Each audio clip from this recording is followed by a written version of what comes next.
Ladies and gentlemen, welcome aboard to episode 12 of the Dropkicks and Attractions podcast. I am, of course, your host with the most, the Prince of Pop Culture, and yes, I do have a crown now, Xander Invictus, joined by my close personal friend and co-host, Big Boct. How are you, sir? I am wonderful, thank you. Are you doing okay, too? Oh, you have no idea. No, I probably don't. Oh, you will, and everybody will by the end of this episode, because after we all can agree that I did not like Saved by the Bell of the college years last episode. And you convinced me about how bad it was, too. Yeah, this is the total opposite, because I am so excited. We are going to talk about legit, if not top 5, one of my top 3 all-time favorite movies that I actually saw in the theater as a kid, that is considered a classic everywhere, Jurassic Park. I am so freaking excited right now. I saw this one as a kid as well. It didn't capture me like it captured you, but I did love it. Oh, see, when I was growing up, like, this movie came out June 11th, 1993. That was 3 days before my 11th birthday. So I'm 11 years old when I see it. I don't think we saw it my birthday weekend, but I know we saw it in theater, so I was 11 years old when I saw this. And I'm sure you remember this because you're a couple years younger than I am. In the early 90s, and I don't think it was because of Jurassic Park, but Jurassic Park helped, dinosaurs were huge. Absolutely. I think pretty much everybody our age went through a dinosaur phase. Oh, I did. I had the books and the t-shirts and everything. If it was dinosaurs related, I wanted it. Like, even in the early mid-80s, there was cartoons about dinosaurs. There was Dino Riders. There was Denver the Last Dinosaur. There was We're Back, a Dinosaur Story was around the same time. You had Jurassic Park, which is now on its 6 coming out. The third Jurassic World movie coming out this year. Oh, really? I didn't realize that was this year. Yeah, it's coming out this year. Well, because, the whole pandemic, a lot of things got pushed and moved around, but it's coming out this year. I've seen the trailer. I'm excited because a lot of the people in this movie are coming back for that one. Yeah, that I did hear. So, once again, it came out. Like, I'm gonna tell you right now, I'm not even gonna hide it. I'm gonna fanboy through this whole damn movie. Not even gonna hide it. I will not stop you. We are, once again, this came out June 11th, 1993, 3 days before my 11th birthday. I did see this in theaters, and I was huge into dinosaurs. Like I said, I got the books and everything. So, when you were into it, when you're into something like that, and you get to see this movie for the first time on a big theater screen, to see those dinosaurs, especially that famous T-Rex scene we'll get to, just to be able to, when he comes down and you see that eye, and you just see it on the big screen. You gotta remember, you don't forget stuff like that. My mom said, when the lights came up, I was just sitting up there looking at the screen, my jaw was on the floor, like, this is a 2-hour movie. My mom said my jaw was just on the floor the whole time watching that movie. I can imagine. So, and once you, not just the cast, once you realize who helped put this movie together, there was no way this movie could have failed. Absolutely not. So we do want to talk about the director, who was Steven Spielberg. Do we need to talk about Steven Spielberg? I don't think so. Nope, we know about Steven Spielberg. It was actually produced by one of the producers, Kathleen Kennedy, who is now the current president of... That would be Lucasfilm, right? Lucasfilm. So she's involved with a lot of the Star Wars stuff that's going on now. One of the, a lot of the practical effects, because they did a lot of practical effects, animatronics, that sort of thing. For anybody that, like me, who follows special effects, Stan Winston worked on this movie. That was a name I wasn't familiar with. By the way, he's one of those, if you don't know, well, I got it pulled up here. Let's look at some of the movies he worked on. The Terminator, The Thing, Predator, Aliens, he won an Oscar for. He was nominated for Predator, nominated for Edward Scissorhands, won an Oscar for Terminator 2, nominated for an Oscar for Batman Returns, won an Oscar for for Jurassic Park, Oscar nomination for Lost World, Oscar nomination for AI. He also did Iron Man. He did Terminator 3, Jurassic Park 3. He did Galaxy Quest, which I love. That movie's so good. He did The Wiz. He's got quite a resume. So, we got, 2 Oscar wins.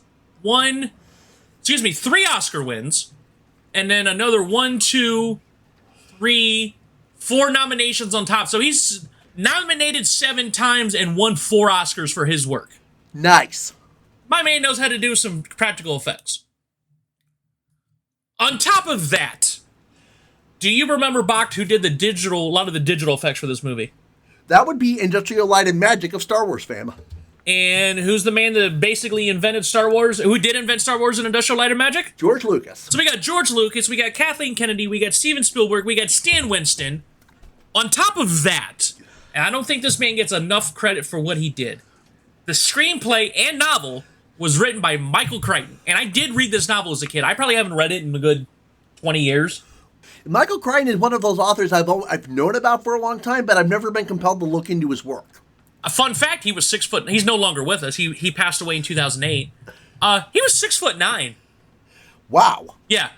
Let's just go over some of the more well-known novels he wrote. He's written 28 novels in his life. The Andromeda Strain, The Terminal Man, Congo, you know, the movie with the monkeys that has the lasers at the end. Oh, Sphere. yeah. He wrote Congo the novel. I've read it too. It's crazy. Sphere, Jurassic Park, Rising Sun, which became an action movie starring Wesley Snipes and Sean Connery. Ooh. Disclosure, which became a movie starring Demi Moore and Robert Redford. Neat. The Lost World was actually a novel. That one I didn't know. Timeline, which was a Paul Walker movie. And then the last one I read of his that I remember reading was Prey. It had to deal with like nanobots and stuff. It was awesome. Cool. He also wrote a lot of short fiction. He also directed Westworld. You know, the very popular HBO show that's out right now? Yes. He directed the movie in 1973 starring Yul Brynner, the movie that the show's based on. Really? He directed that. He, not only did he write Jurassic Park, he wrote the script for the screenplay for Rising Sun. He produced Disclosure. He wrote and produced Twister. I know that movie. And he was the writer, creator, and executive producer of a little-known medical drama on TV called ER. Now, that one I did not know. That's really cool. And he didn't direct them all, but let me just give you a list of the movies that are based off his works. The Andromeda Strain, The Terminal Man, The Great Train Robbery, Jurassic Park, Rising Sun, Disclosure, Congo, The Lost World, Sphere, The 13th Warrior. He also wrote that book. Jurassic Park 3 was based on his characters. Timeline was the last movie that was made off of his work. Jurassic World was based on his characters. Jurassic World Fallen Kingdom, and now Jurassic World Dominion. Wow. Yeah. That man, I think, severely underrated, doesn't get enough love. So I wanted to give that man a shout out for the stuff that he did. Absolutely agree. That was well earned for him. And by the way, when he passed away, he was only 66. Oh, really? He was not very old. That's unfortunate. But it was just, the nice thing is that he wrote a lot of stuff, but they were all like, they all had like a little science fiction edge to them, but they were all different. They all dealt with different things. Right. So, but yeah, I wanted to give a shout out because, like I said, people know that he wrote it, but I don't think people realize just the depth that he was able to do. The depth of his catalog. It's ridiculous. And we're going through these notes. I'm not going to lie. I got so wrapped up in the movie, I stopped writing notes about halfway through. Yeah, I was getting wrapped up in it too, but I forced myself to keep taking. But it's one of those, I've seen it enough times, I'll be fine. I have not. So that's why I knew I had to write things down. This was a lot of, especially the outdoor scenes, were filmed in Hawaii, and they started filming that August 24th, 1992. But the pre-production was about almost 2 years. Right. So they started a lot of the outdoor scenes. They say it's like in Costa Rica and that sort of thing. Yeah. Spielberg couldn't find anywhere he felt comfortable filming at in Costa Rica, but he was comfortable filming in some places in Hawaii, so that's where they filmed that. And a lot of the internal stuff was filmed on Warner Brothers lot, and they finished that November 30th, 1992. So this was about a 3-month shoot. That's all it took, really? Yeah, and they finished it. I think they had the final cut finished, ready to put in theaters like a month before it was released. Talk about a tight timetable. Yeah. So, shall we dive into this epic masterpiece of a damn movie? Sounds like a plan.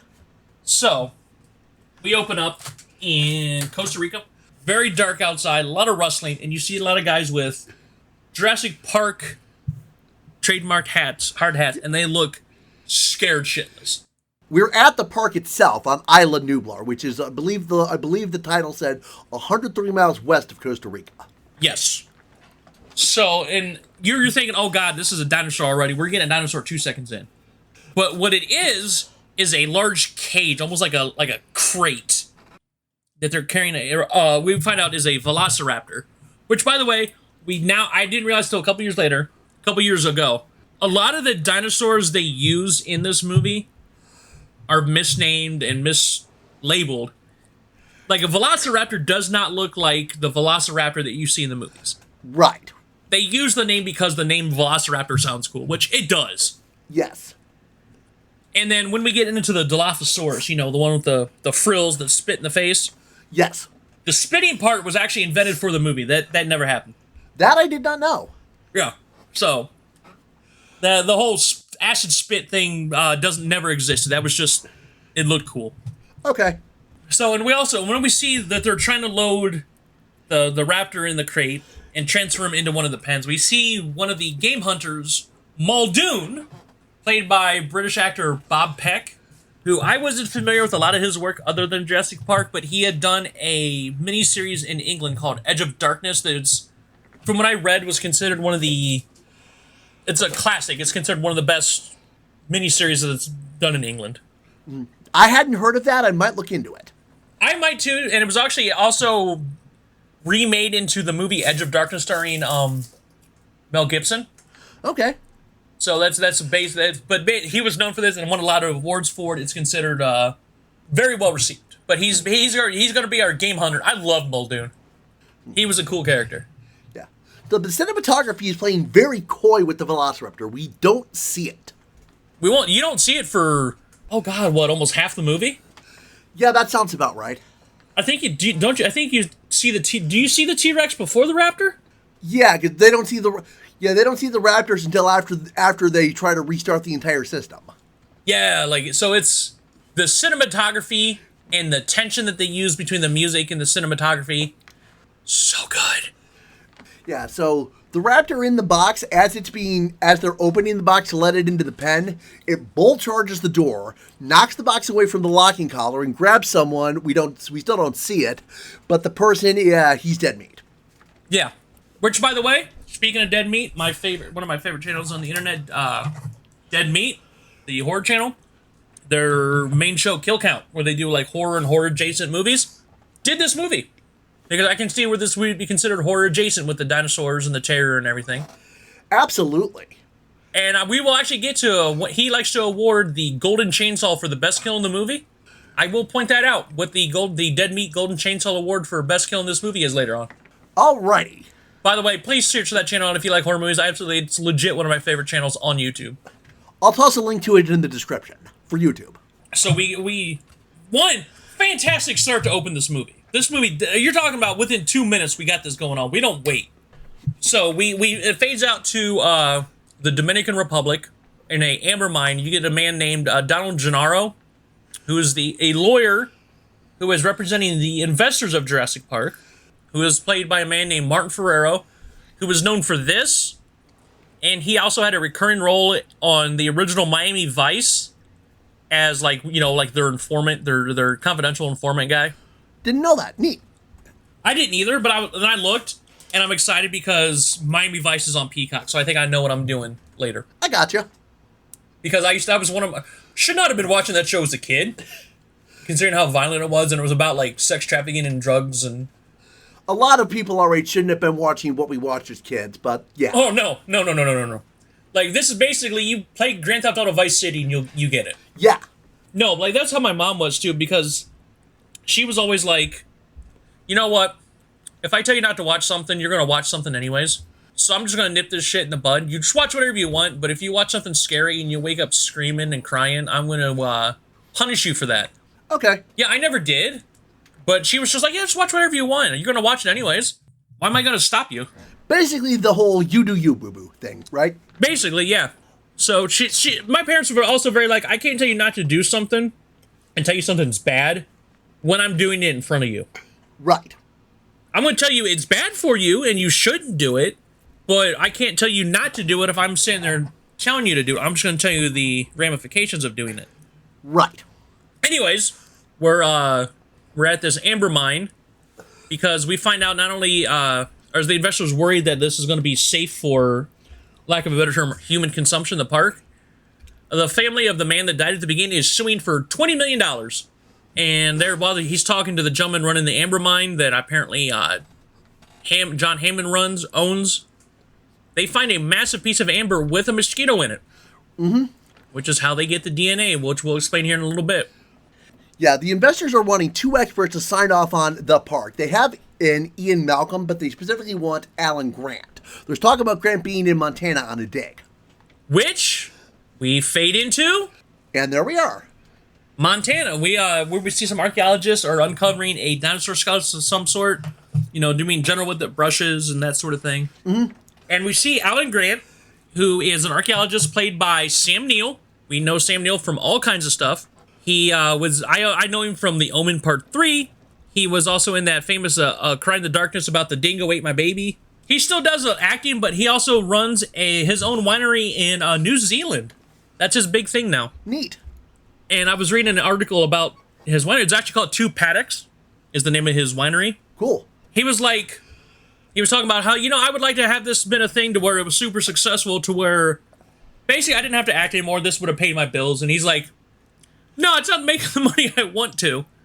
He's like, I'll tell you what, if I didn't have so much fun doing it, I wouldn't be doing it right now because he's like, it costs so much money and it's so time consuming. I gotcha. But that's his big thing now. He has a winery and he still does acting. Let's say, like I said, he's going to be in the new Jurassic World movie. Mm-hmm.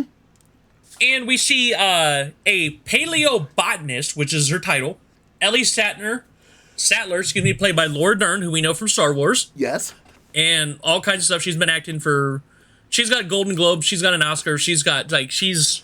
As much as they didn't skimp on the crew, they sure as hell didn't skimp on the cast either. Absolutely not. And they have this weird, cool, radar thing where they shoot a shotgun shell into the ground. Yeah, ground-penetrating radar, it looked like to me. Yeah, and they're able to find a full skeleton of a raptor. I believe it's supposed to be a raptor. Mm-hmm. And he explains how the raptor is. And there's this kid who's like, oh, that's just silly. That's nothing. Yeah. And Alan... Yeah, this scene... has a raptor claw. And he's basically like, oh, you don't think about raptors. What if they come up to you? And he basically talking about how the kid's going to get gutted and all this. I'm like, it was funny. He scares the kid bad. I remember that scene. I remembered it before I watched it recently. Yeah, and there was a debunked rumor that the kid would go on to play, the kid who really doesn't have a name, would go on to become Owen, the character Chris Pratt plays in the Jurassic World movies, because he's the main character in the Jurassic World movies. Right. It's been debunked. That's not him. It's just a kid. Okay. But the kid himself is played by a Whit Hertford, who is doing a lot of directing now. The reason I bring him up is because, I love my horror movies. Right. I recognize him because he had an appearance as the future demon child from Nightmare on Elm Street Part 5, The Dream Child. Huh. He was the Dream Child. Because if anybody knows people that were in Nightmare on Elm Street Part 5... that would be you. It would be me. Now, backtracking just for a sec, there was before the kids spoke up, Grant was talking a lot about how dinosaurs have a lot in common with modern birds. And today we know that's true. Dinosaurs even had feathers, but they didn't know that in 93. A lot of that because feathers don't petrify, they just rot. Yeah, and speaking of feathers and how a lot of the dinosaurs here were mislabeled, if you look at a picture of an actual velociraptor, what's considered a velociraptor, they're feathered. It was a feathered dinosaur. They didn't look anything remotely like the ones in the movie. They actually had feathers. That is really cool to know.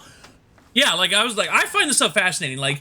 Do I follow dinosaurs and archaeology and paleontology like I used to as a kid? No, I wouldn't imagine. No, but do I find that stuff fascinating when I find anything new about dinosaurs? Absolutely. Oh, yeah. So while they're talking about this, a helicopter lands and they throws the dig in turmoil because it's spraying dirt and sand all over the place. So they're trying to cover up what they've already dug up.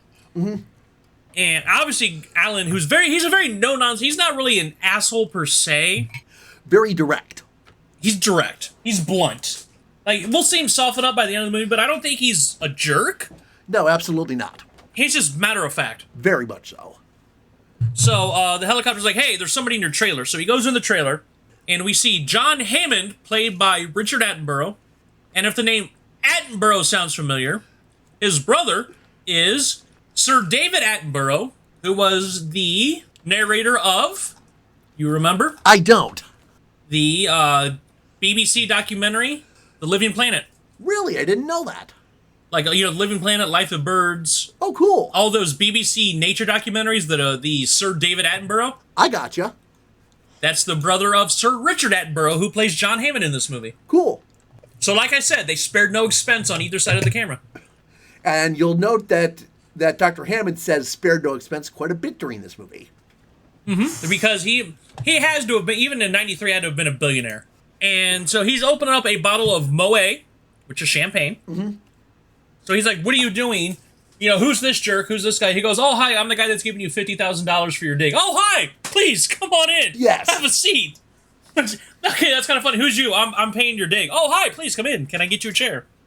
But he's popping open the champagne because he's like, look, I need you to come to the park, vet it, verify it. You guys know what you're doing. You're on top of your fields. Right. And if you come, I will fully fund the remainder of your dig no matter how much it costs. He says 3 years of funding. So my man's got some Tony Stark money. Absolutely. My man's rich like T'Challa. They go down, and he convinces them. And then we go back before we get there. We're back to Costa Rica. We hop around a lot until we get to the park. We hop around a lot to establish everybody. Yes. We're back in Costa Rica the second time, where a shady man called Dodgson walks up to a gentleman named Dennis Nedry. Dodgson is played by a man named Cameron Thor, who was an actor who is now in jail for being a convicted sex offender. Oh, gosh. Yeah, his character was actually in the second Jurassic World movie, played by a second person. That's why. Moving on. Okay. We don't like to talk about this kind of people. Dennis Nedry is played by Dennis Knight, who a lot of people remember as... That would be Newman from Seinfeld, correct? Newman. Yep, he was Newman. And I just remember him as, because I'm a big comic book fan and I'm a massive fan of The Punisher, he was Microchip in the Punisher Warzone. Cool. So basically, Nedry works for Hammond's company, and Dodson works for a rival company who wants the embryos, because they're developing embryos of the dinosaurs. And he's going to pay. This is where that seed nobody cares meme comes from. Yeah. This is where that comes from. He's like, Dodson's here. See? Nobody cares. This is where that meme comes from. So he pulls out a can of Barbasol that's actually got a hidden compartment with coolant for Nedry to put an embryo of each dinosaur in there. And then he'll get paid something like $1 million extra on top of what he already has. Yeah, I believe there's mention of 15 embryos that Hammond's Corporation has made.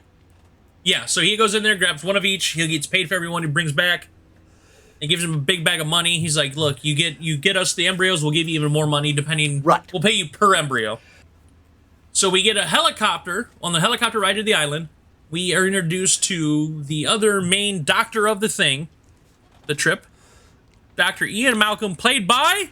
Jeff Goldblum. Jeff Goldblum. Do we love Jeff Goldblum here? We do. We love me some Jeff Goldblum. He is an amazing actor. I love Jeff Goldblum and everything. He works especially in chaos theory and mathematics of some sort. Yeah, he describes himself as a chaotician. Yes.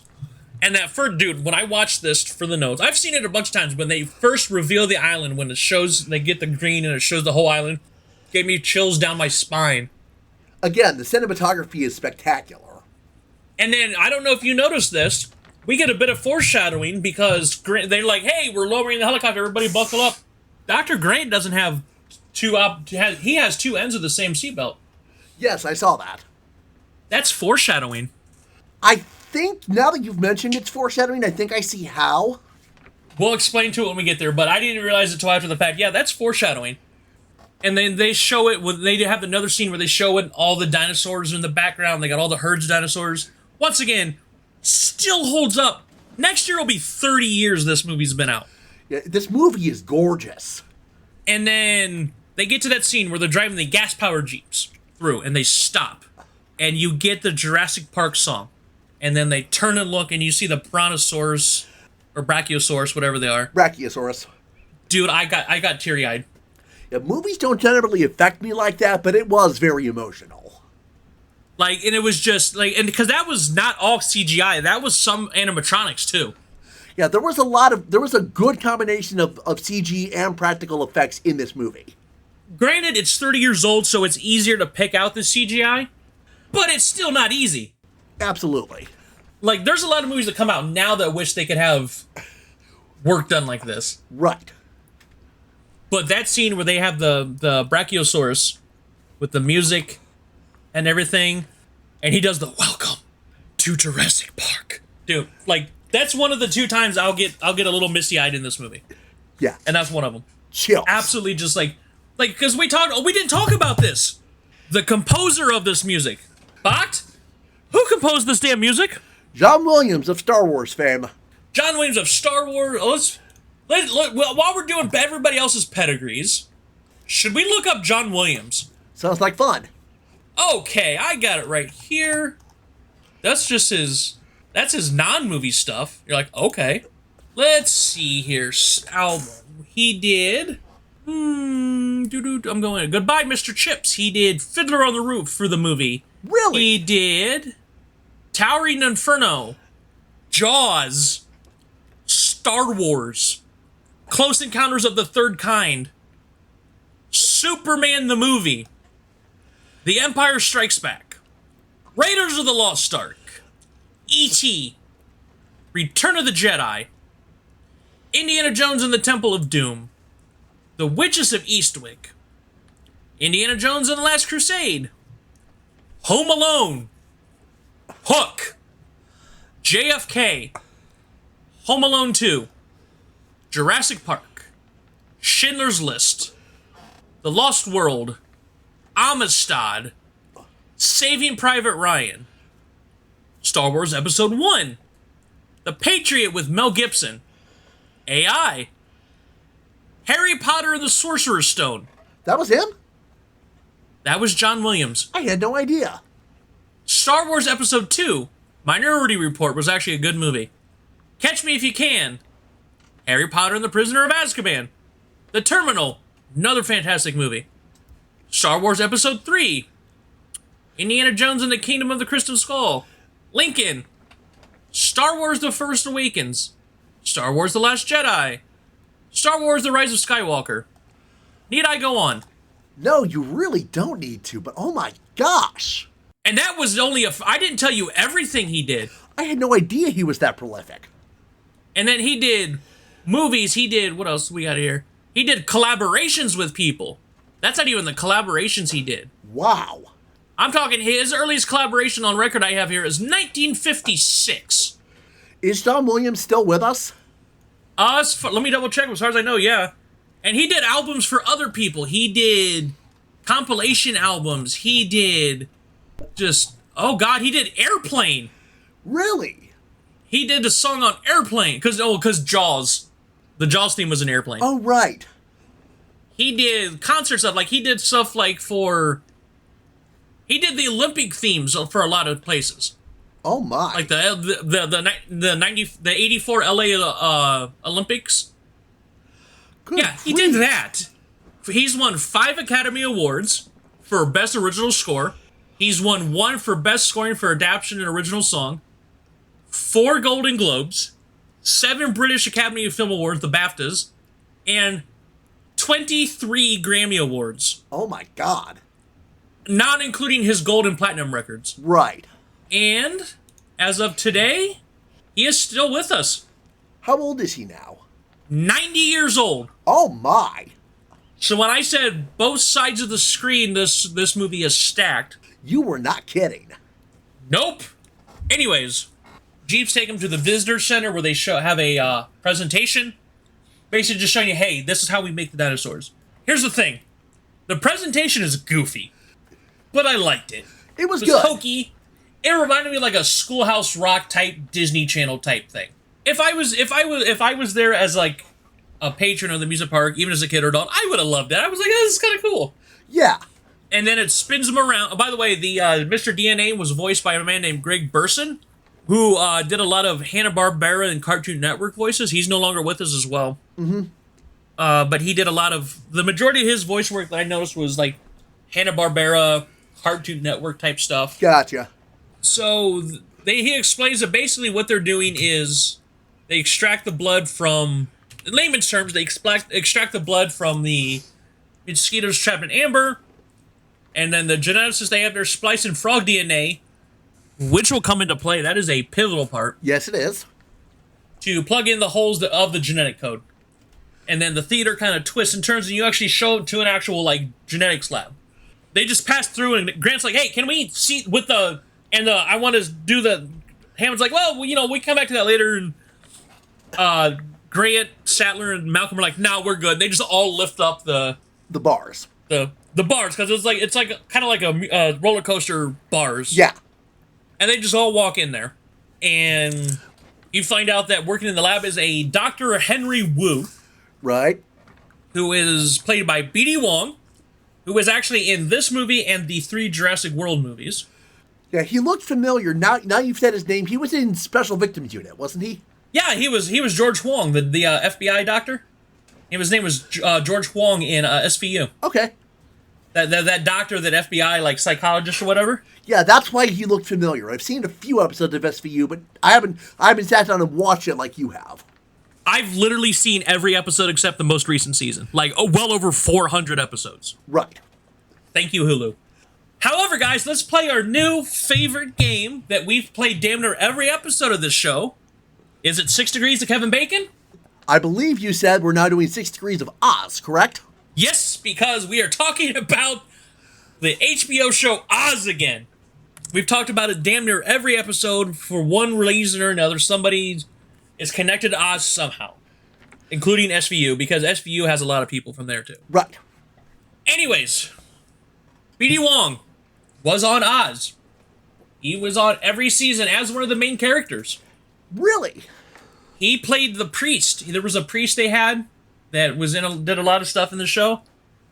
So he was actually doing, because some of the early seasons of SVU and Oz overlapped. So there for a couple seasons, he was doing both shows. Interesting. Yeah, so he did Oz. So once again, somebody else connected to Oz. Welcome to Oz! Welcome to Oz! So basically, Dr. Wu was working on the, looks like he's helping hatch some new eggs. And I thought this was kind of a cool effect too. We actually get to watch a baby velociraptor get hatched from an egg. Yeah, this was a great scene. Mm-hmm. And they explain that, oh yeah, all the birds are take place in the lab. There's no wild breeding. And Dr. Ian Malcolm's like, yeah, that's kind of bullshit. And he comes up with that classic life finds a way. So yeah, Dr. Wu explains all the dinosaurs are female because the way male female biology works, you're female by default. You need a specific enzyme from the sperm to make a male, and they just deny them that. Yeah. And Malcolm's like, yeah, no, they're going to find a way, dude. Like, you come to find out that Malcolm's basically right the entire movie. Right. Grant goes outside. He finds a feeding pen for some of the raptors. And they're feeding the raptors a whole cow. Like a live cow in a harness. Yeah, this is where the scientists are introduced to Muldoon. Yeah, he talks about how lethal... This kind of reminds me of, like, if you've ever watched piranhas feed, which I don't know if you've ever seen that. That's another fascinating thing, watching, like... You put a big hunk of meat in a water infested by piranhas. Right. They clean it down to the bone, like in minutes. I find animal stuff fascinating. Like, I'm the kind of guy that will sit there and watch animal documentaries all day and go, huh. Yeah, I've done that before, but it's been a long time. I need to start doing that again because I'm like the kid in Jerry Maguire. Did you know that the da-da-da-da-da-da? Yeah, I gotcha. So, Muldoon explains that these raptors are super lethal, which we will find out later on. Yeah, he respects them, which is... He does. he respects them in a way that nobody else here in the park does, because he's like, do you guys not realize how dangerous they are? And they're like, oh, no, they're fine. They're behind electric fence. He's like, no, they're already trying to figure out how to get past the electric fence, guys. No, they'll be fine. Yeah, they're very intelligent. Not human level, but probably close. And they also, they're not solo hunters. They have a pack mentality. Yeah, and that was one of the things Dr. Grant said when he was educating the smart mouth at the dig site. Yeah, and everybody's like, Muldoon's like, sure, thanks, British guy. Muldoon's like, yeah, shit, I told you. Because when the harness comes back, there's no cow, and that thing is just shredded and in pieces. They destroyed the harness. Yeah. They decide to all sit down to dinner, which Hammond says they have a private chef. Spared no expense. Yeah, who, by the way, if I remember correctly, is making Chilean sea bass. Yes, Chilean sea bass is what they had. I have not had that yet. It's also not cheap. It's called Chilean for a reason. Comes from Chile, and it's Chilean. But, so they're sitting there, and then the lawyer's still there. He's kind of slimy. He's like, look, we're going to market this. We're going to do t-shirts. We're going to make all this, that, and the other. It's going to be, we can charge people $10,000 a day, and they'll show up. And Hammond's like, you know what? I made this for everybody, which, if you look at the expenses made and all the prices and everything, this would not be a cheap place to go to. No, not at all. Like, Disney World's not cheap. This would make Disney World look like you went to the county fair. I agree with that assessment. Because you're flying outside to Costa Rica, so you got to do all the international flights. You got to do everything set up for that. I'm sure you're going to have accommodations on the island, which I'm sure does not go to the cost of the price of the park ticket. You got to have hotel attractions. Right. This was some bougie looking stuff they had there, so you knew it wasn't going to be no Motel 6 or Best Western. Right. Park tickets, attraction tickets. They show in the visitor center they had merch already.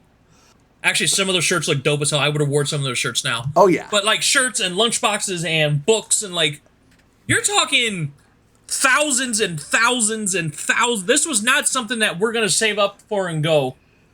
Yeah, this is a once-in-a-lifetime trip destination. If that. This is where, like, you have to be a multi-millionaire just to be able to afford to go. Right. You're talking 7-8 figures.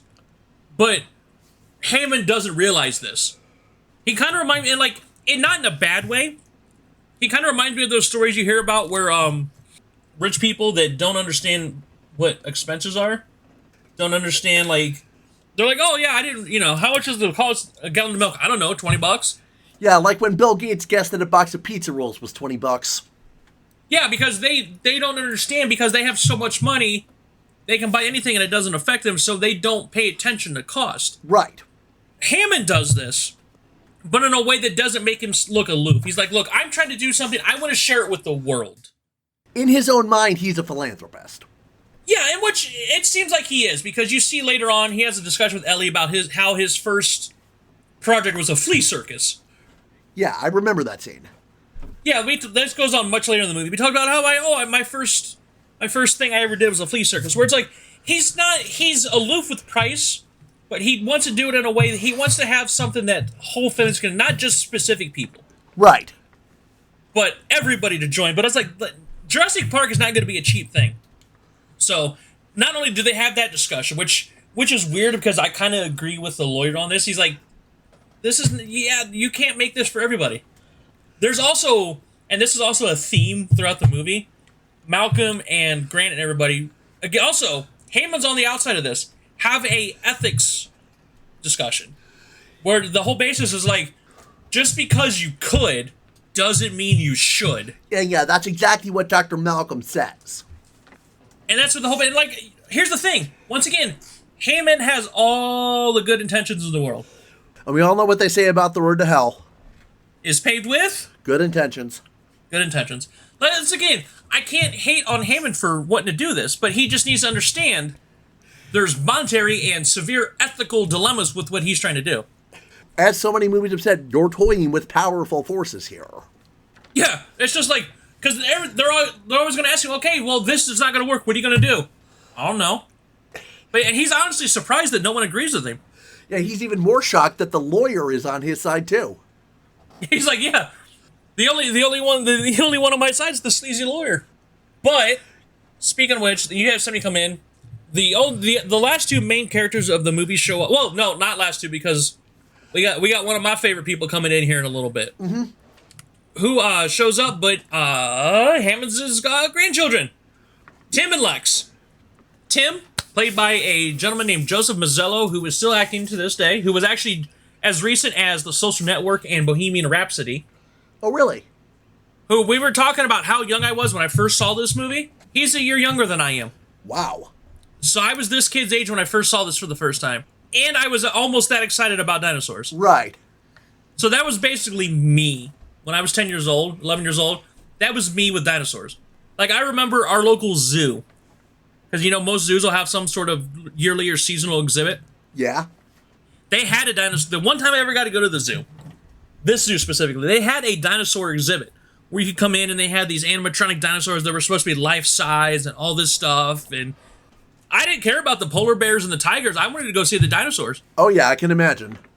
I was that kid. That was me at 11 years old. Right. And Lex is played by a actress named Ariana Richards, who I also remember her from Tremors 3, because of course I do. Of course.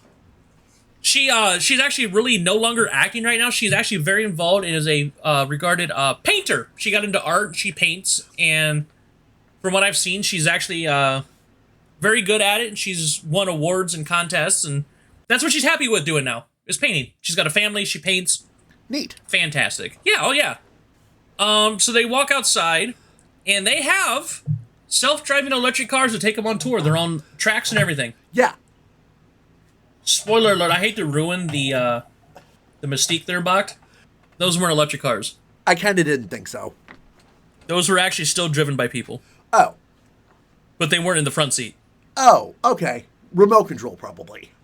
No, they were actually hidden underneath, like, the back area. Oh. Behind the back seat. Okay. They were hidden under there driving the cars. Oh, news to me. Yeah. Well, once again, I like weird trivia like that. Yeah, I gotcha.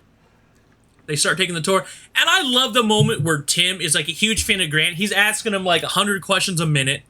He's like, "Do you remember this when you read this in your book?" And then the other guy read this, and then yeah, Tim was cute. He was. He was like, this is basically like his hero. He's got all his books. He's like, oh my god, I want to ask this guy everything. Poor Alan has no idea what to do. Yeah, he's just kind of doesn't. Yeah.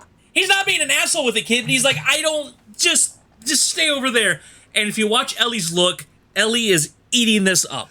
Yeah, there was mention earlier, like at the dig site, that Alan and Ellie are an item. He doesn't want kids. Yeah. But you can see that she's over there just smiling and laughing. She's loving this because this kid is just all over Alan. He's like, he's not trying to be rude, but at the same time, he's like, I'm going to go in this car. You go over here. Because he even asked the kid, what car are you going to be in? Whatever one you're in, and you see Ellie go, aww. Yeah. Which, obviously, that's going to change by the end of the movie. But it's funny to see. He's like, what do I do with this thing? Yeah. Do I do I pet it? Do I feed it? I don't know what to do. I don't know what to do.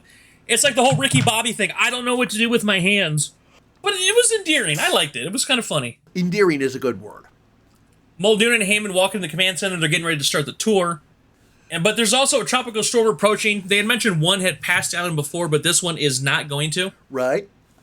And we actually meet the last main character of the movie, Ray, one of the technicians, played by Samuel L. Jackson. Samuel L. motherfucking Jackson, whose favorite line in this movie is "Hold on to your butts." Who is also smoking a filtered cigarette all the way down to the filter the whole movie. But anyways, he's going to help set up the whole trip. Yeah, there's an automated tour program, they said. Yeah, because there was a touch screen in the front, like, dashboard area where it's like, oh, I can touch this and I can learn about all the different dinosaurs when we drive past. Yeah. So the tour commences. The first dinosaur is the Dilophosaurus, but they can't see any of them because they're like deep in the woods.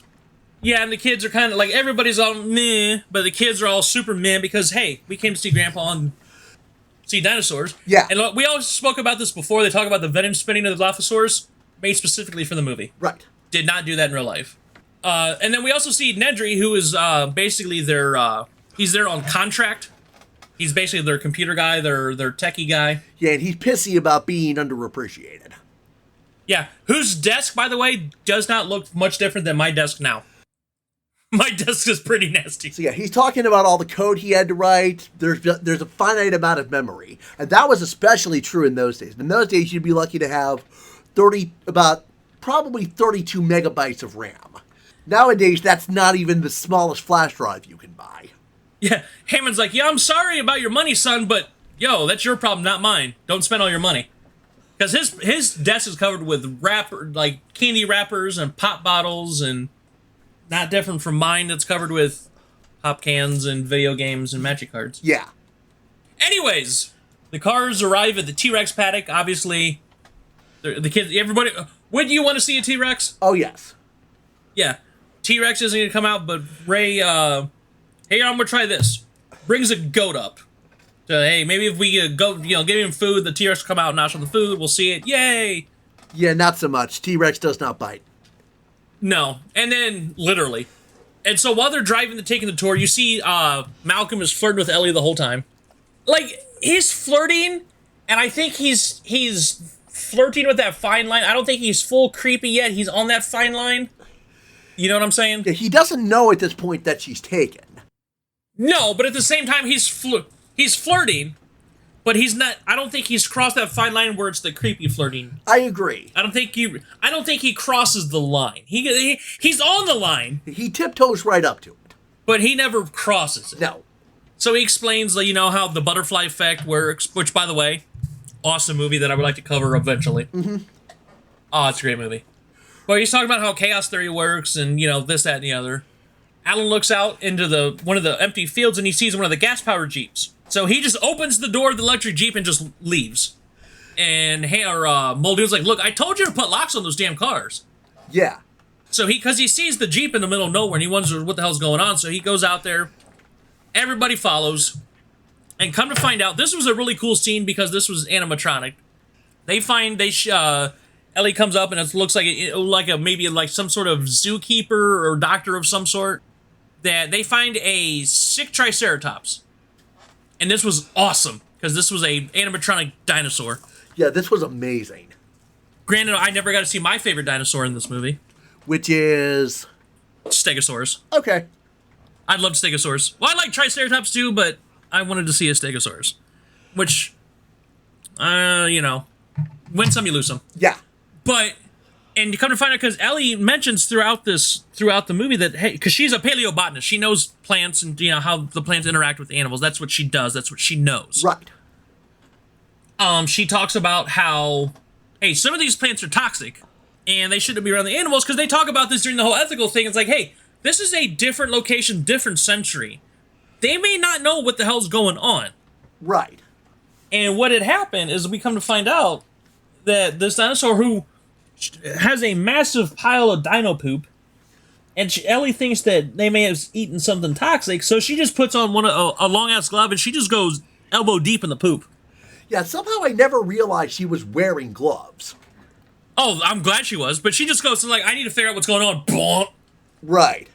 Because she thinks they ate the toxic berry, but she can't be positive yet. Yeah, she's looking in the poop for traces of the berries.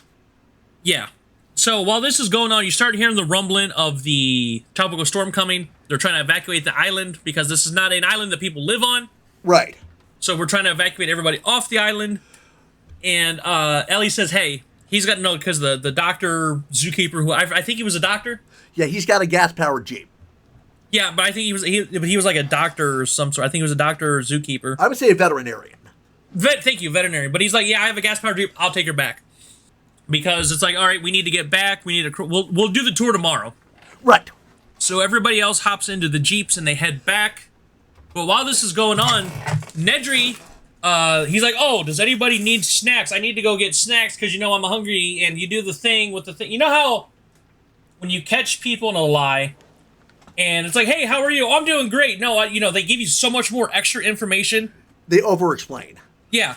But they're just like, hey, I'm going to go get a snack. Does anybody need anything? Because, I want to get something sweet, maybe salty. I don't know. Okay, bye. So, yeah. Because he has a program set up on the computer. Because he says he talks to his guy, the contact, because they're trying to leave the island. Hey, I have it set up to where I can get everything. I can get the embryos and to the dock in 20 minutes.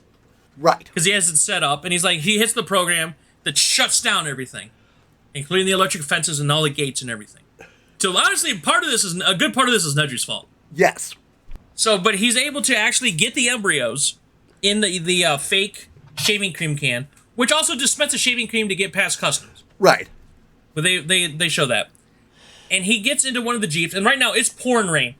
And I did find out that during the filming of this, a hurricane did hit Hawaii. Really? Yeah.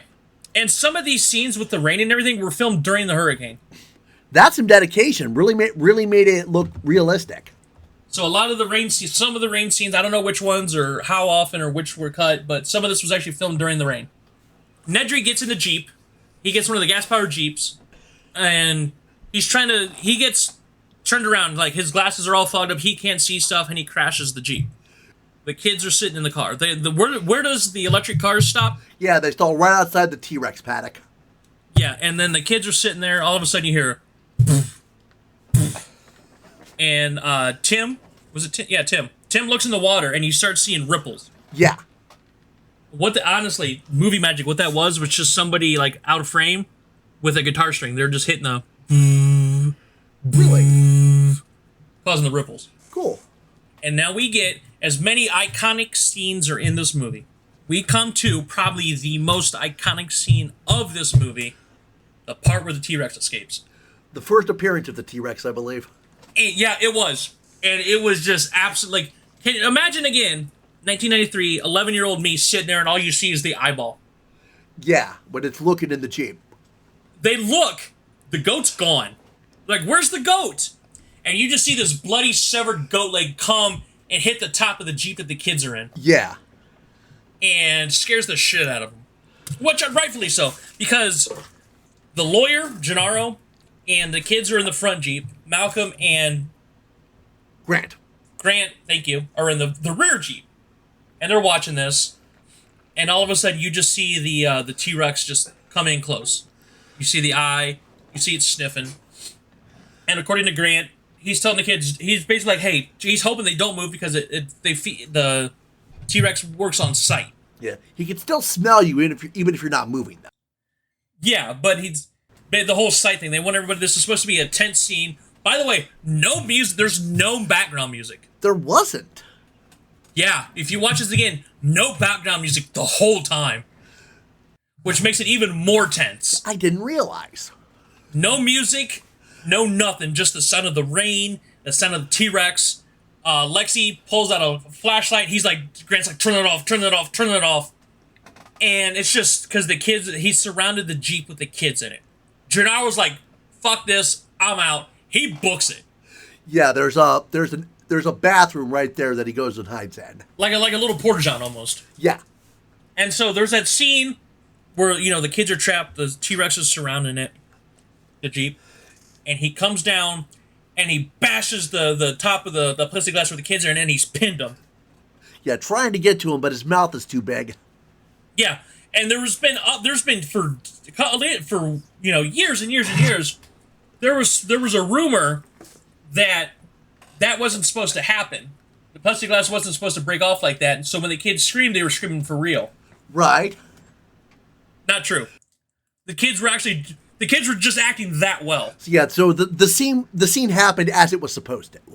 Yes, but if you notice, and I was reading an interview with the guy that played Tim, if you watch, the only part that wasn't supposed to happen is when that happened, one of the T-Rex's tooth fell out. Oh. And you can watch it. It's only for a split second, but if you watch like one of the straight-on shots of the T-Rex, you can see a missing tooth. Oh, really? I did not pick up on that. I didn't either until I just recently read the interview, so when I watched it, I was like, oh, okay. It's like I said, it's there for like a split second. Gotcha. You can see where the missing tooth is. But it was supposed to do that. The kids were just acting that good. Yeah, that scene, this whole sequence is so good. Yeah. And like I said, no music. Which I think, for the better, I'm glad there's no music for the better. It makes that scene just that much more tense. Because you're not waiting for the stinger for the thing to happen. It just happens. Yeah. And so they're like, because in the T-Rex is bashing the car. It flips the car over. You see the kids starting to sink in mud like they're going to drown. And then Alan grabs one of the flares and he goes out because he knows that. Right. The Rex will fixate on it. Yeah, so he grabs a flare to get the T-Rex attention, throws it into the paddock. Hopefully the T-Rex goes back that way. Dr. Malcolm lights up a flare too, and then runs away to screams at Grant to get the kids. Yeah. And then, honestly, I was reading an article where that the whole thing where Malcolm grabbed the flare was Jeff Goldblum's idea. Really? Like, he was just supposed to run off. Like, they were supposed... if he's supposed to be one of the heroic guys, he didn't think he should run off like Gennaro did. So, it was Jeff Goldblum's idea for Malcolm to grab the second flare. So he's like, you go grab the kids, I'm going to grab the T-Rex away, because the kids are getting really close to drowning in the mud. Yeah. And every time the T-Rex steps on the car or bites on it, it crunches the car even. Right, they're about to get crushed. Yeah. So Alan, after some struggling, he's able to get the kids out. And then the T-Rex chases Malcolm, who throws him through the porta-john. It just collapses. He's in a pile. He's out cold. And goodbye to the lawyer. By the way, remember how I said we were talking about dead meat earlier? Yeah, was this it? The golden chainsaw for best kill according to Dead Meat was Gennaro because he got eaten off the damn toilet. He's on the toilet. He's like, oh my God, don't eat me. I'm on the toilet. T-Rex was like, no. That was... Oh my gosh. Eats the man off the toilet. But if you read the novel, the lawyer survives. Really? The lawyer actually lives in the novel. Did not know that. Mm-hmm. So basically, all this is... By the way, this scene... There's a reason this movie is in the National Registry of, like, Preservation. Because that's not even... There's still iconic scenes left in this movie, and we're, what, halfway through it? About halfway, yeah. And there's so much more that happens. This is what you like to call on our wrestling episodes, dense. Yes. A lot of stuff happens. And this is only... I didn't realize until I watched it again for the show, this is only a 2-hour movie. Yeah, 2 hours about. Yeah, like 2 hours and, like, 4 minutes. Like, we're looking at 2 hours and 8 minutes. And that's including the credits. Yeah, so you're looking at a 2-hour movie. So anyways, we're back at the control center. Yeah, they're finding out what Nedry did. Because he had some sort of safe... He had some sort of lock on there that nobody can get through, nobody can unlock it, because Samuel L. Jackson's character, Hank... Is it Hank? It's Mr. Arnold. I'm not sure what the first name is. His name was Ray. Ray, okay.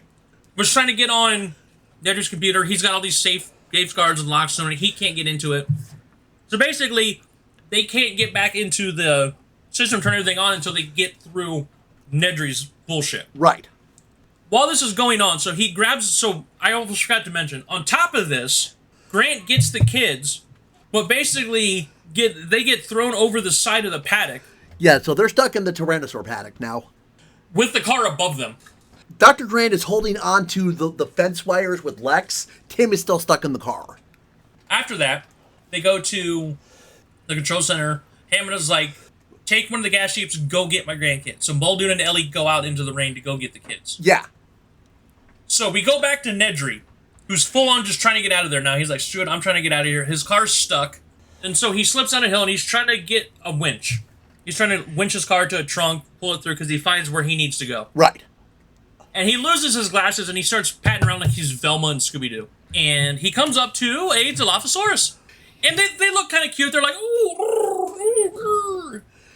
And Nedry, being a dumbass, he's like, oh, you just want to play fetch? Here, go fetch. And then we didn't know about the whole frills thing. So that's scary. Yeah, there were still some legitimately scary moments in this movie. Yeah, like this is why some people will consider this horror adjacent. Where all of a sudden, like, remember, 10 years old, 11 years old. Yeah. And all of a sudden you just see the frills and you go hear the... Scared the shit out of me. Remember, big screen, not expecting it. Here comes this demon dinosaur spitting acid. Yeah. So it spits it. He's coming back. It follows. It spits at him. The second time it spits at him, it hits him right in the eyes. Yeah. So he bangs his head, trying to get back into the Jeep, and he drops the canister, and we see the canister ends up getting buried in mud. Yeah, he doesn't realize he's lost it. Yeah, because he's trying to get in the car, but then we see after the fact, because there's a Dilophosaurus in the Jeep, we presume it eats and kills Nedry, because... Yeah, he dead. If this car's a rockin', don't come a knockin'. Yeah. But then it pans down and you see that the can is being buried by mud. So we're not going to see the can nor Nedry the rest of the movie. Right. So we go back to Grant, who's able to... He's able to get Tim out of the car just before it falls out of the tree that it fell into when it was knocked into the paddock. Great scene, too, where it looks like it drops just right above them. Yeah. And then Ellie and Muldoon are able to find Malcolm in the Porta-John. So they load him up in the gas Jeep. So they go to find Malcolm, or Grant and the kids. They find where the Jeep is, but they don't see where they're at. Ellie was scared that Grant was dead. She was a little bit relieved that he's at least possibly still alive. The kids aren't in the van. Yeah, they see footprints, so they know they escaped. Yeah. So they got Malcolm in the Jeep. Awesome chase scene, because the Jeep is getting chased by the T-Rex. So yeah, in this scene, we have the whole objects in mirror closer than they appear in the driver's side mirror. Yeah, that's only for passenger mirrors usually, because it's the shape. The passenger mirrors are convex, so they have a better field of view. You don't need that for a driver's side mirror. Well, there you go. It's still a great little sight gag, though. Yes, I agree. Good gag. But it's a fantastic chase scene. So, okay, so chase scene over with. Yeah, we cut back to Grant and the kids. They're climbing a tree to sleep, and they hear some brachiosauri singing. Yeah, and Lex is scared. Because she's like, oh my god, they're going to eat me. And they're like, no, relax. They're Vegosaurus. Right. Because we find out earlier in the movie that Lex is a vegetarian as well. So this kind of helps relax her a little bit. And then Tim comes up with his joke about the blind dinosaur. Yeah, and then the blind dinosaur's dog. Yeah, what do you call a blind dinosaur? Do you think Saurus? And what do you call a blind dinosaur's dog? Do you think Saurus Rex? Like, you can see Alan starting to warm up to the kids. Yeah. And it's nice. And it's a gradual thing. It's not just a sudden thing. Yeah, traumatic situations will do that. Yeah. But it's a nice, tender scene where the kids, hey, we finally get a little bit of respite. Yeah. So they just spend the night in the tree. So we cut back to the visitor center. Hammond and Ellie are talking. This is where Hammond mentions the flea circus. Yeah. And this is like, and you can kind of see, like, she walks into, like, some sort of dining area, and he's eating all this ice cream, and he's like, oh, well, I'm going to eat this because it's going to melt. Because, all the power's off in the park, so, obviously all the refrigeration, everything's not working. Yeah. And you can kind of see, and this is the first time where you can kind of see where he's sitting there eating the ice cream. You can tell he's done. He knows he's ruined. He's done. He's done. Yeah, this is the part where he says that he wanted to show the world something real. Yeah. And once again, I admire his moxie. Yeah, like I said, he's a philanthropist in his own mind. Yeah. He's one of those that he's spending his money, he wants to try to better the world. Yes. And it's a nice scene with Ellie. Like, once again, he's sitting there eating the ice cream because he knows he's ruined. And so Ellie says, we didn't respect this power enough. You didn't know what you were doing. We need to do something about the people we love. Yeah, and once again, real nice, sweet scene. And we cut to the next morning when one of the dinosaurs sneezes on Lex. Which was funny. Because you saw it was kind of green and chunky, too. Yeah. And they're trying to get off, and they're like, okay, now he's like, look, I know it's a long walk, but they can actually make it to the visitor center.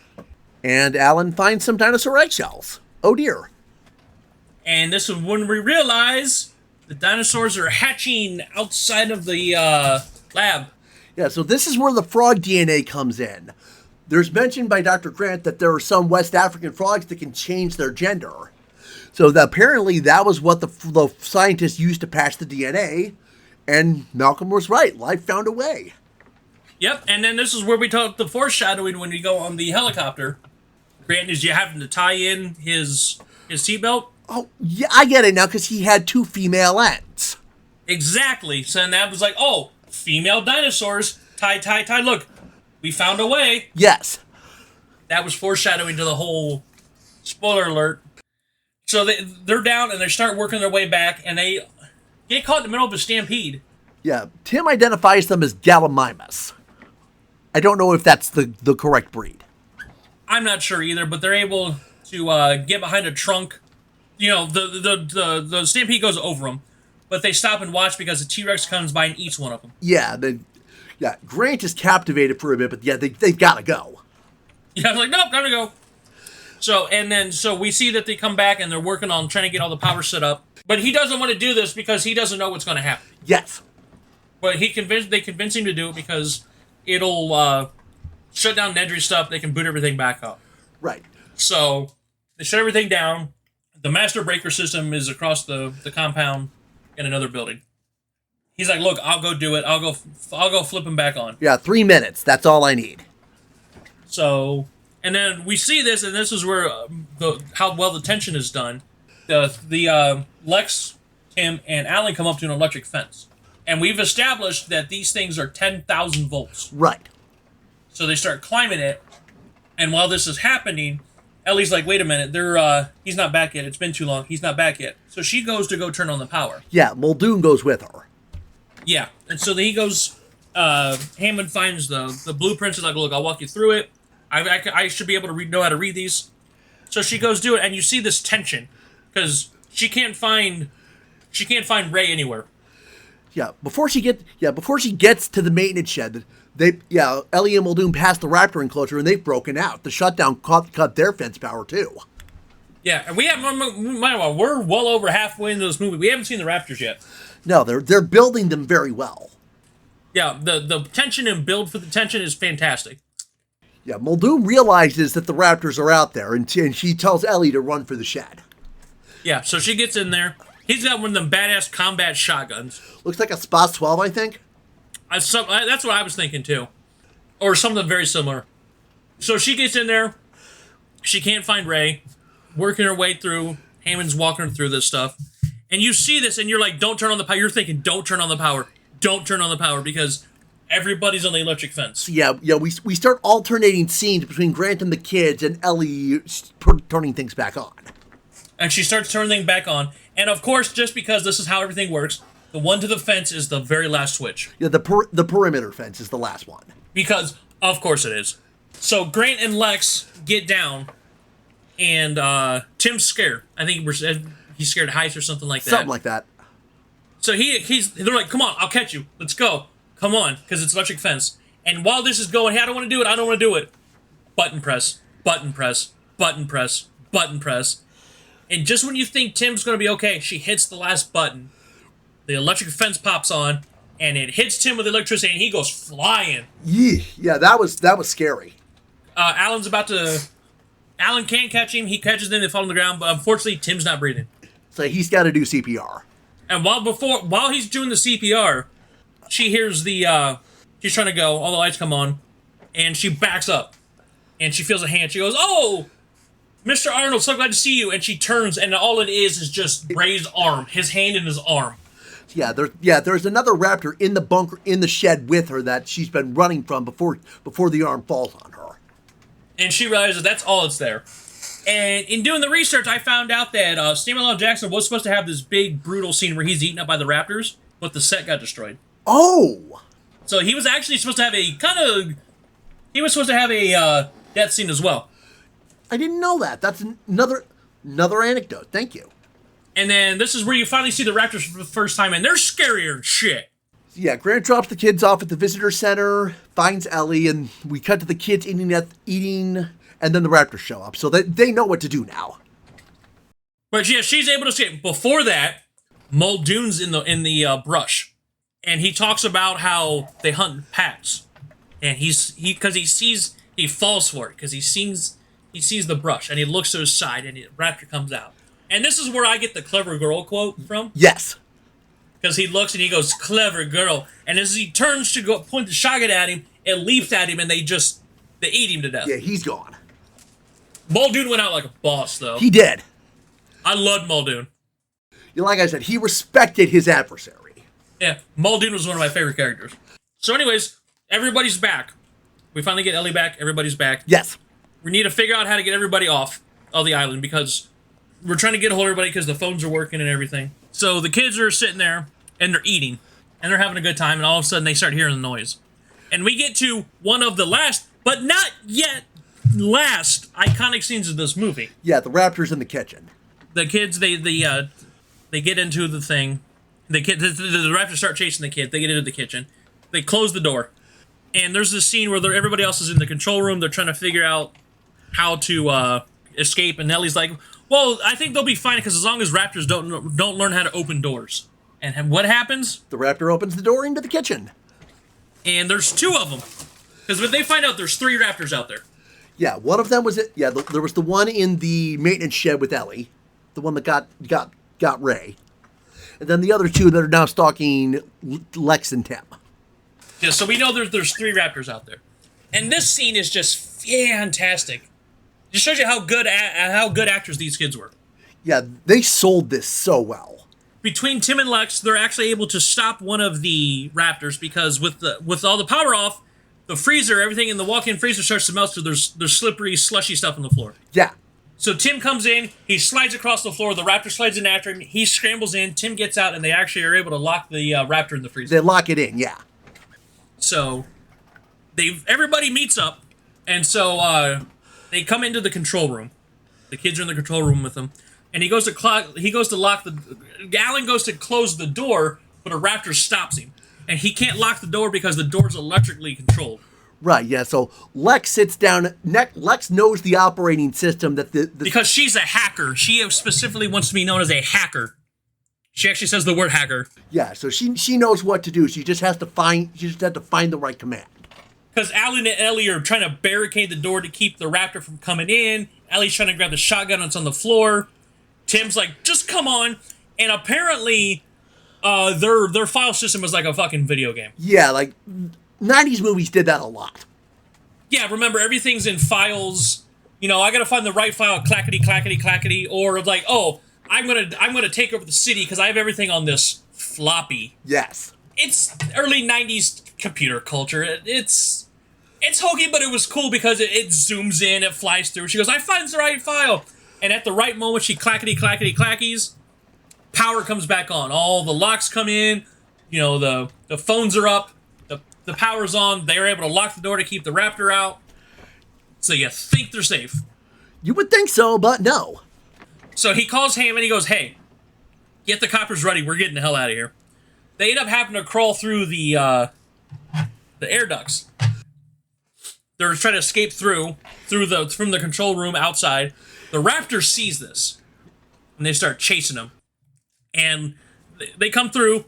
Lex is on one of the panels, and the raptor just pops up, headbutts it from underneath, and she's trapped.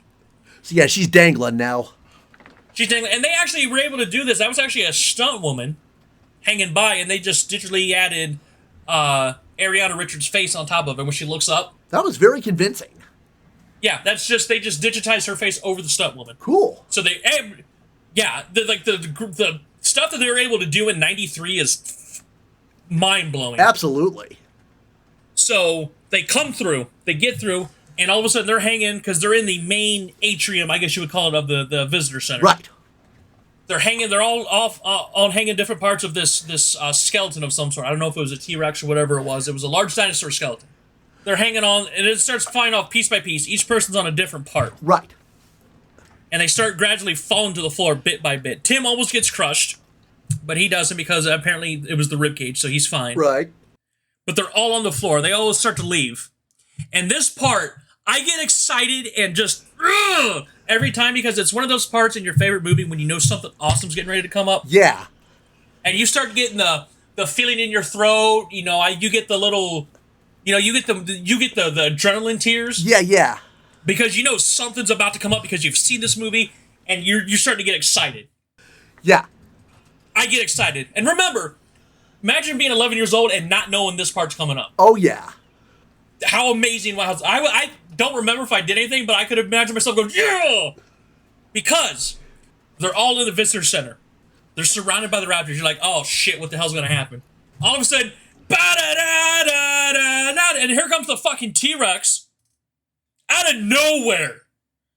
Because the raptor jumps at him, and the T-Rex is like, nope, grabs him out of midair and flings him with his teeth. This scene was incredible. So it's the T-Rex fighting both raptors, and of course the other people are like, yep, we out. But they show the fight.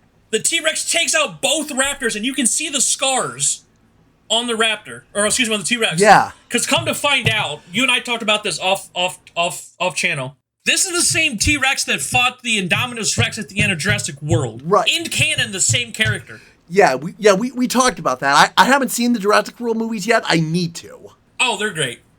I'm excited for this one. Plus, come on, dinosaurs. Absolutely, dinosaurs. All you gotta do is tell me in the movie, hey, there's dinosaurs in it. Okay. Good guys, bad guys, I don't care. You got dinosaurs, I'm going because somebody's getting eaten. Yeah. But this was a cool fight. You remember, this was probably all digitalized, too.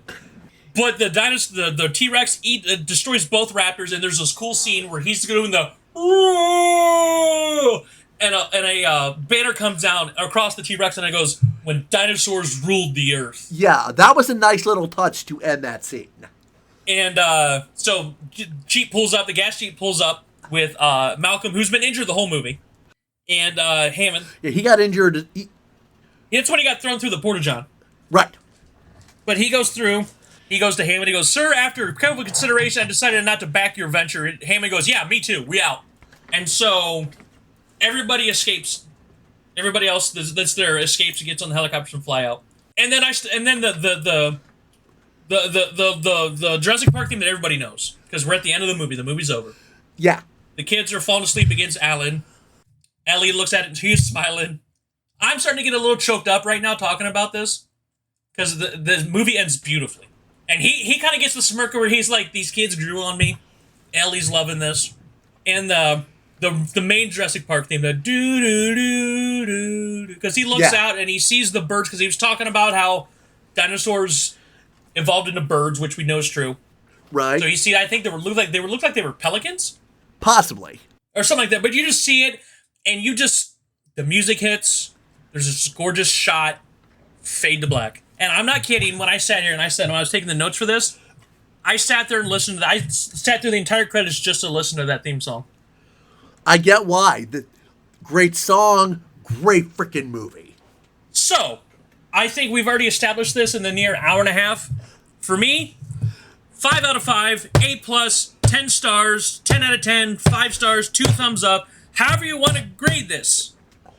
I fucking love this movie. This movie is amazing.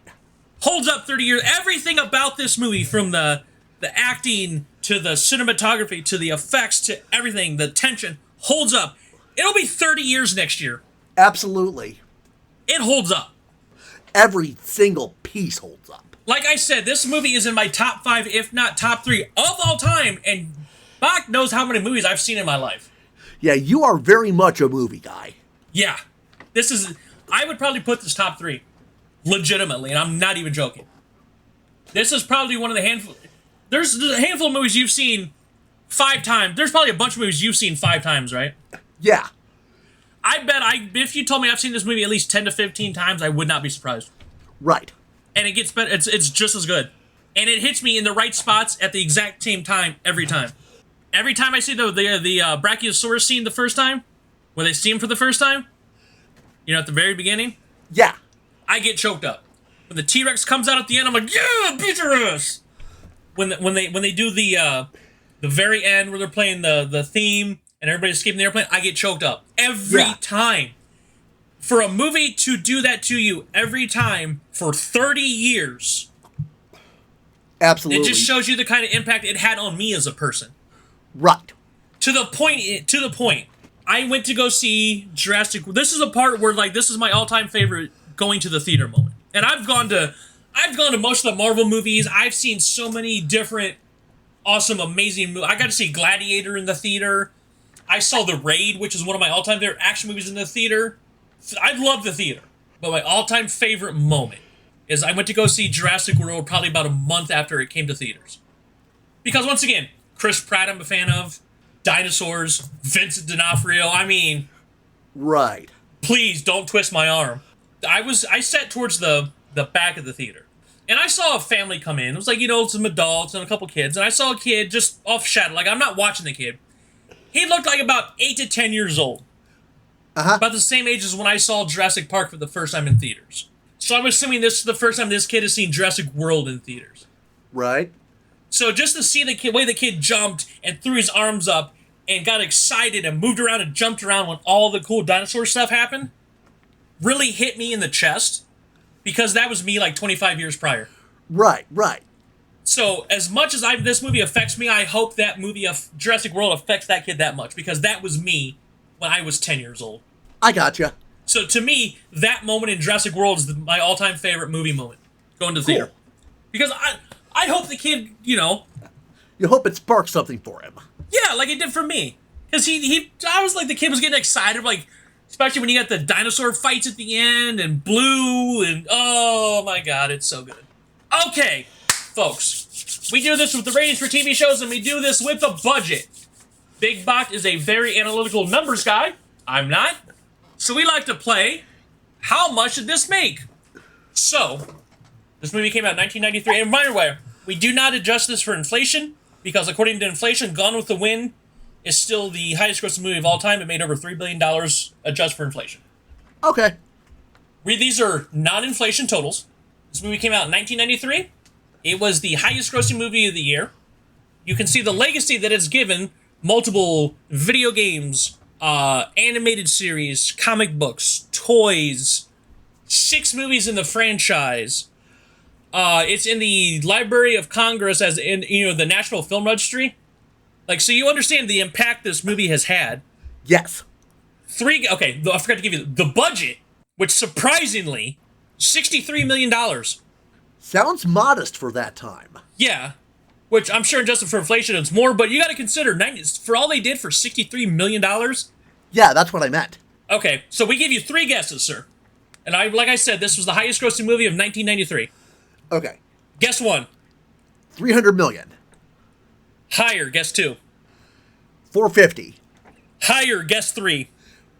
600. Not even close, sir. You are 1 for 6. Ow. Not adjusted for inflation. This movie made $1.034 billion. Holy crap. For approximately 4 years, this was the highest grossing movie of all time. Oh, wow. It was the highest grossing movie of all time until Titanic. I figured it was going to be until Titanic. It made over $1 billion, and as of right now, it is currently, according to Canada, United States and Canada, remember again, we don't adjust for inflation. Right. It is still the 37th highest grossing film of all time. Gotcha. And if you go worldwide, it is the 40th highest grossing film of all time.